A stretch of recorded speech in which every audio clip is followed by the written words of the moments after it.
साथियों नमस्कार। स्वागत है मेरे अश्विनी कुमार यादव एडवोकेट की तरफ से।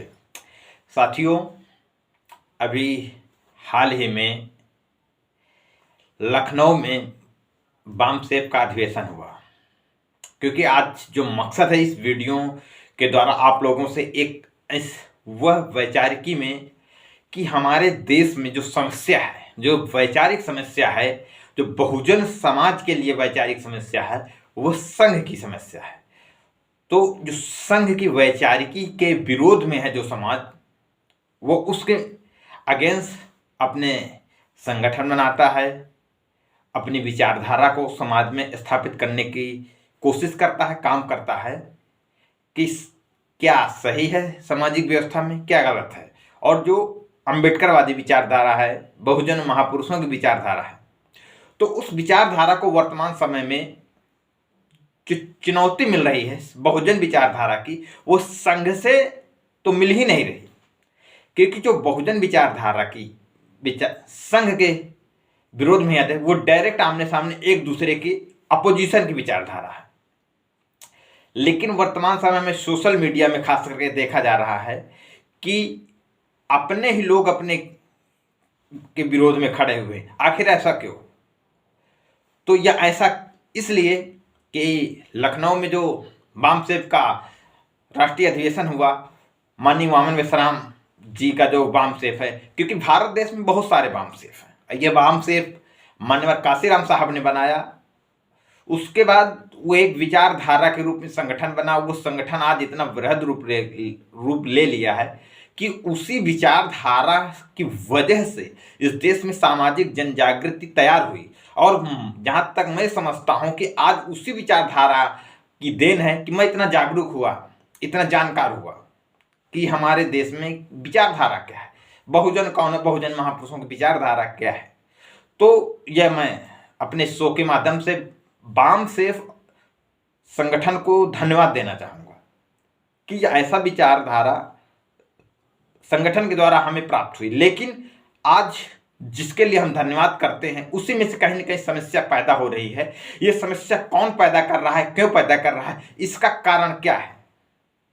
क्योंकि जो लखनऊ में अधिवेशन हुआ, वहां पर जो प्रोफेसर विलास खैरात जी के द्वारा यह प्रबोधन किया गया कि जो भारत के तथा मतलब क्षत्रिय, क्योंकि वर्ण व्यवस्था, क्योंकि जो सारी लड़ाई सामाजिक व्यवस्था के अनुसार है, तो अभी तक बोल 85 जय मूल निवासी का नारा लगाया जाता था। और उस नारा के द्वारा यह कहा जाता था कि जो भारत का बहुजन वर्ग है, बहुजन समाज है, वो ओबीसी, एससी, एसटी माइनॉरिटी के जो लोग हैं वह बहुजन है। क्योंकि जो अल्पसंख्यक हैं वो भले ही दूसरे धर्म में हैं, लेकिन वो भारत के ओबीसी, एससी, एसटी ही हैं जो धार्मिक रूप से परिवर्तित है, उनका धर्म परिवर्तन किया गया है। लेकिन मूलतः जो उनके पुरखे हैं वह इसी समुदाय से, इसी समाज से आते हैं, इसलिए उनको भी इसी समाज में माना गया और जोड़ा गया।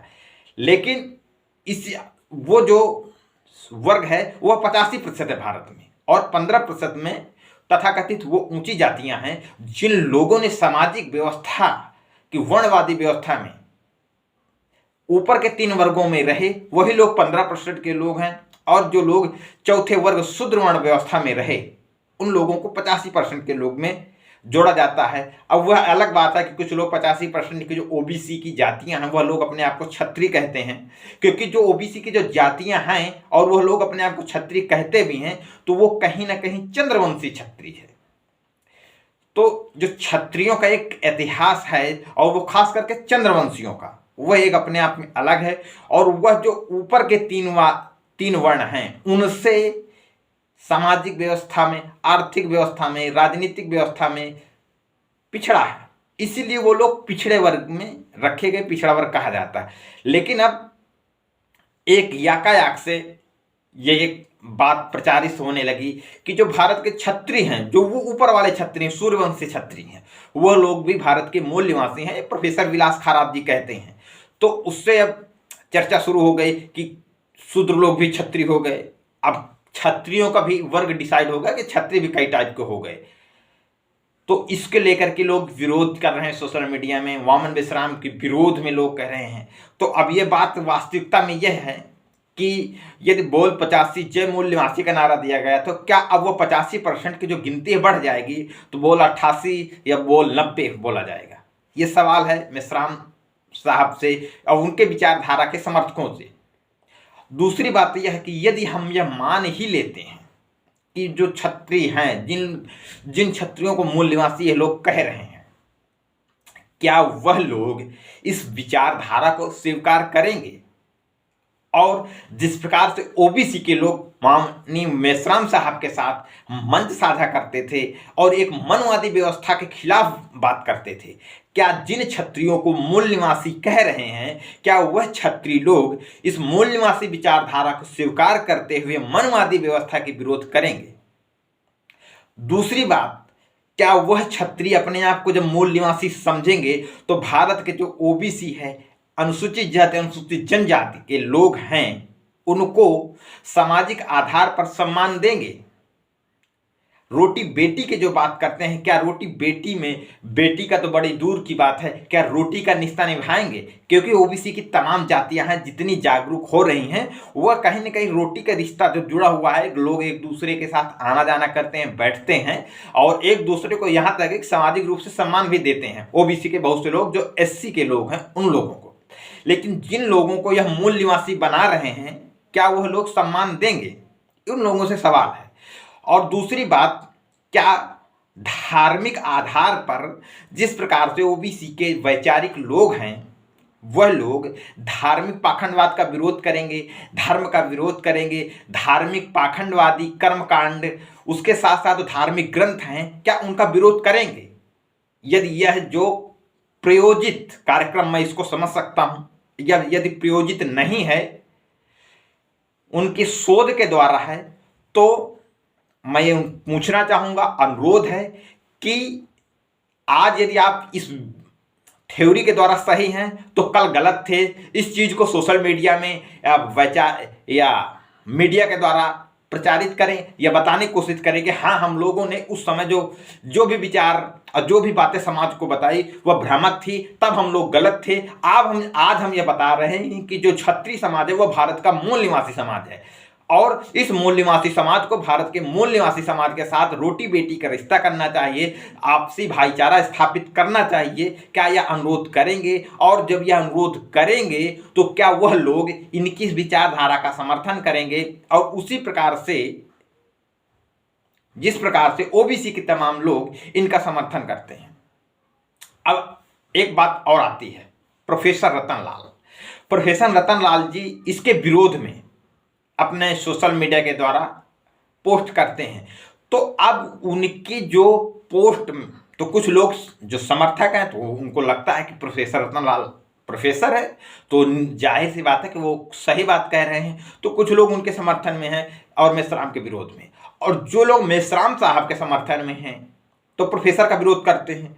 अब बात मैंने शुरू में ही बताई कि जो दोनों लोग हैं, जो इनका जो इतने दिन से जो मूवमेंट चला रहे हैं, क्योंकि दोनों अम्बेडकरवादी हैं, लेकिन दोनों अम्बेडकरवादी सोशल मीडिया में एक गांधी का दलाल बोला जा रहा है, एक गांधी के एजेंट बोला जा रहा है, एक को गोडसे के नियर अबाउट या संघ का प्रयोजित व्यक्ति कहा जा रहा है। लेकिन और जो एक तीसरा तबका है जो वामन मेश्राम का विरोधी है, वो तो बहुत पहले से डिसाइड कर दिया कि कांग्रेस का एजेंट है वामन मेश्राम। और इसके पहले उत्तर प्रदेश में जब विधानसभा का चुनाव हुआ था तो वामन मेश्राम साहब ने गठबंधन करने का ऐलान भी किया था कि हम लोग कांग्रेस के साथ गठबंधन करेंगे। गठबंधन हुआ नहीं था, लेकिन यह वजह मीडिया के सामने लखनऊ में उस मीटिंग में मैं खुद उपस्थित था और मैंने खुद उनसे यह प्रश्न पूछा था कि हम लोग किस प्रकार उनसे गठबंधन करेंगे।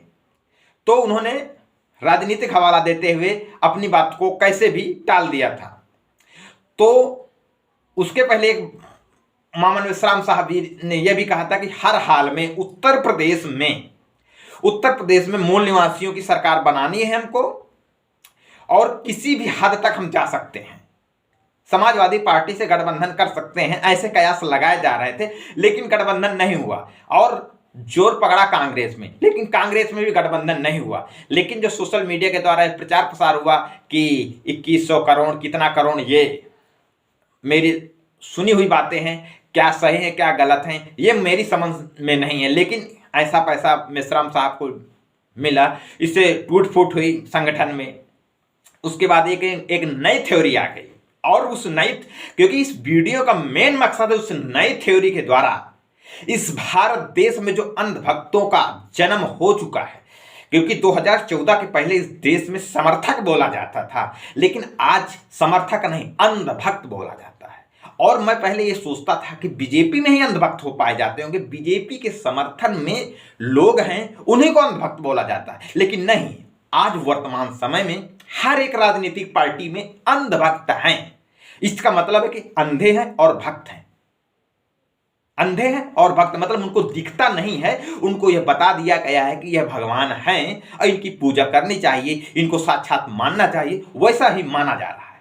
आखिर ऐसा मैं इसलिए कह रहा हूं, रतन लाल जी को कह रहा हूं, क्योंकि रतन लाल जी प्रोफेसर हैं, मेरी उन लोगों के सामने कोई बहुत ज्यादा हैसियत नहीं है, एक सोशल मीडिया है, एक प्लेटफॉर्म है अपनी बात को रखने के लिए।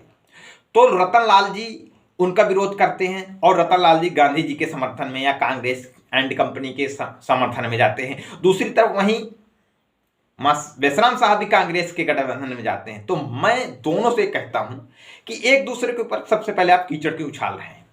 क्या एक दूसरे के ऊपर कीचड़ उछालने से इस समस्या का निराकरण हो सकता है? और यदि जो इन दोनों के समर्थन में एक दूसरे को गाली कर रहे हैं, खास करके मेश्राम साहब के जो कुछ रविंदर राणे जैसे बहुत अपने आप को राजनीतिक समझते हैं, सामाजिक कार्यकर्ता समझते हैं, बहुत से ऐसे लोग हैं जो अपने आप को मिशन का कैडराइज बोलते हैं और वो संविधान बचाने की बात करते हैं, लेकिन उन लोगों की संवैधानिक भाषा नहीं है। उन लोगों के लिए मैं ये खास करके वीडियो बनाता हूं, क्योंकि यह लोग अपने एक बहुत बड़े मंच में बोलते हैं अपो दीपो भव, तथागत गौतम बुद्ध के वैचारिक समर्थक हैं, और एक बोलते हैं अपो दीपो भव, अपना सीधा सीधा बोलते हैं अपना प्रकाश खुद बने। दूसरी बात, अंबेडकर साहब के समर्थक, अंबेडकर साहब ने कहा है कि नायक पूजा नहीं होनी चाहिए, किसी भी व्यक्ति को नायक मत बनाइए, आप खुद उसके विचारों को समर्थन करिए और सही विचारों का समर्थन करिए। और गौतम बुद्ध की विचारधारा से सारे लोग प्रेरित होकर के ये सारे संगठन चला रहे हैं। तो मैं उन लोगों से यह पूछना चाहता हूं, मेरी एक अपील है कि जब लोग आप अपो दीपो भव कह करके समाज को जागरूक करने का काम करते हैं, तो क्या आप अपना दीपक खुद बने हैं? या विलास खैरात ने बड़े से माइक में बोल दिया तो कि ये छत्री मूल निवासी है, तो उसमें एक दूसरे की आका माका करने के लिए आप सोशल मीडिया में आ गए। रविंदर राणे खास करके ऐसा करते हैं, क्या तुमने पीएचडी किया, क्या तुमने शोध किया, किस आधार पर छत्री मूल निवासी है, इसको डिसाइड करिए ना। और यह बोल दीजिए कि जो 2001 में 21 मई को टाइम्स ऑफ इंडिया में रिपोर्ट प्रकाशित हुई थी, वो विदेश के लैब से आई थी रिपोर्ट, उसी रिपोर्ट के आधार पर प्रकाशित हुआ था डीएनए की थ्योरी, और उसी डीएनए की थ्योरी को मावन मेश्राम साहब इस देश में प्रचारित किया कि इस देश में कौन मूल निवासी है, कौन विदेशी है। तो क्या वह थ्योरी गलत थी, या आप गलत थे कल, आज सही हैं? इस चीज को, इस बात को क्यों नहीं बताते हैं? और जो लोग एक दूसरे को गाली गलौज में उतारू हैं, प्रोफेसर की तरफ से या मेश्राम की तरफ से, तो क्या वो अपो दीपो भव की जो लाइन है, जो कंसेप्ट है, क्या उसको फॉलो करते हैं? उनका क्या आधार है उनकी बातों का समर्थन करने के लिए? मैं उनसे सवाल करता हूं, जब तुम लोग दूसरे की बताई हुई बात में इतना झगड़ कर रहे हो, तो इसका मतलब फिर सारी धर्मों की ग्रंथावली सही है फिर? इसलिए अपने ज्ञान, अपने विवेक को अपने अनुसार खुद सोचिए कि यह लोग सही बोल रहे हैं, गलत बोल रहे हैं। तुम लोगों के अंदर यदि इतनी तमीज नहीं है, तुम लोग पढ़ नहीं सकते हो, तो दूसरे प्रोफेसर की कही हुई बात को कैसे सही मानते हो और मैं कैसे सही मान लूं? क्योंकि आपने ही बताया, हम आपकी थ्योरी को कल एक्सेप्ट कर लिया, आज अपनी थ्योरी से अलग गए, तो आपकी कल की थ्योरी सही थी या आज की थ्योरी सही है, ये एक संदेह का विषय है। इसलिए मेरी अपील है कि यदि आपको अपना काम करना है, क्योंकि इस समय रविंद्र राणे एंड कंपनी जो है विश्राम साहब की, पहली बात विश्राम साहब संगठन बहुत अच्छा चलाते हैं, मैं उनका समर्थन करता हूँ, बहुत अच्छा बोलते हैं, लेकिन अब तो झूठ बोलते हैं, अब झूठ बोलते हैं, क्योंकि आप कल सही थे या आज सही हैं, इसका एक वीडियो बना दीजिए। आप संगठन चलाने की आपके अंदर एक योग्यता है, इस बात का समर्थन करते हैं। मुझे एक यही चीज नहीं समझ में आई कि आखिर इस भारत देश के बहुत सारे लोग मेश्राम से विरोध क्यों करते हैं, और मेश्राम साहब खुद कहते हैं कि पावर और पद में अंतर होता है। आप इतने सारे संगठनों के राष्ट्रीय अध्यक्ष क्यों खुद बने हुए हैं? और दूसरी बात यह कि बामसेव का जो संगठन है और जिसकी इसके आपसूट संगठन है, यहां पर ओबीसी को भी मूर्ख बनाया जा रहा है, क्योंकि ओबीसी के जितने लोग हैं उन लोगों को मेन बॉडी में नहीं है, कोई भी राष्ट्रीय अध्यक्ष नहीं होगा, सिर्फ पिछड़ा वर्ग और किसान, राष्ट्रीय किसान मोर्चा के ही अध्यक्ष ओबीसी के लोग हैं। वो कैसे भी प्रयोजित व्यक्ति हो सकते हैं, क्योंकि एक ही जिले के वह लोग हैं, एक ही बिरादरी से लोग हैं। अन्यथा बामसेव की कोई भी जिला यूनिट हो, प्रदेश यूनिट हो, वहां पर ओबीसी का कोई व्यक्ति, ना राष्ट्रीय अध्यक्ष, ना राष्ट्रीय प्रभारी, ना जिला अध्यक्ष खास करके नहीं मिलता। तो ये ओबीसी, ये लोग बोलते हैं कि हम लोग ओबीसी को 52% का आरक्षण होना चाहिए, लेकिन जब यह खुद लोग अपने संगठन में ओबीसी को आरक्षण नहीं दे रहे हैं, आप उनको वरीयता नहीं दे रहे हैं, तो आप राजनीतिक सत्ता हत्या करके क्या करेंगे? दूसरी बात, यदि क्षत्रिय लोग मूल निवासी हैं तो उत्तर प्रदेश में भारत बंद करने की क्या जरूरत है? योगी आदित्यनाथ जी क्षत्रिय हैं और वो भारत के मूल निवासी हैं, तो उनके समर्थन में आप मीटिंग करिए और ये बताइए कि उत्तर प्रदेश में मूल निवासियों की सरकार है। और प्रोफेसर साहब से अनुरोध है कि आप समाज को जागरूक करते हैं, आपके बहुत से वैचारिक समर्थक हैं, यदि आपको हो सकता है तो अच्छी जानकारियां दें, स्पष्ट रूप से दें, सोशल मीडिया में ना दें। और जो मेश्राम साहब के कठपुतली टाइप के लोग हैं, अंधभक्त लोग हैं, क्योंकि मैं अंधभक्त मानता हूं ऐसे लोगों को जिनका खुद के अंदर विवेक नहीं है, दूसरे के कहने के अनुसार ही सारी बातों का स्पष्टीकरण दे रहे हैं। तो मेरा सोशल मीडिया के से ये अनुरोध है, अपील है कि आप लोग इस देश को क्या देना चाहते हैं, समाज को क्या देना चाहते हैं, या सोशल मीडिया में एक दूसरे को सिर्फ गाली देना चाहते हैं या प्रयोजित हैं? क्योंकि जो क्षत्रिय संगठन का जो बना है संगठन, वहां पे कुछ लोग हैं वो तो प्रयोजित हैं, मैं एकदम निश्चित समझता हूं वो तब प्रयोजित नहीं होंगे कि जब मेरे आसपास पड़ोस बहुत सारे लोग जब इस संगठन में रहेंगे, संगठन का समर्थन करेंगे, तब मैं समझ सकता हूं कि प्रयोजित नहीं है। और ये कहीं ना कहीं मैं ये भी समझ सकता हूं कि कहीं ना कहीं ये प्रयोजित कार्यक्रम चल रहा है, इसलिए इस देश के लोगों को ऐसे संगठन और ऐसे वैचारिक लोगों से बचने की जरूरत है।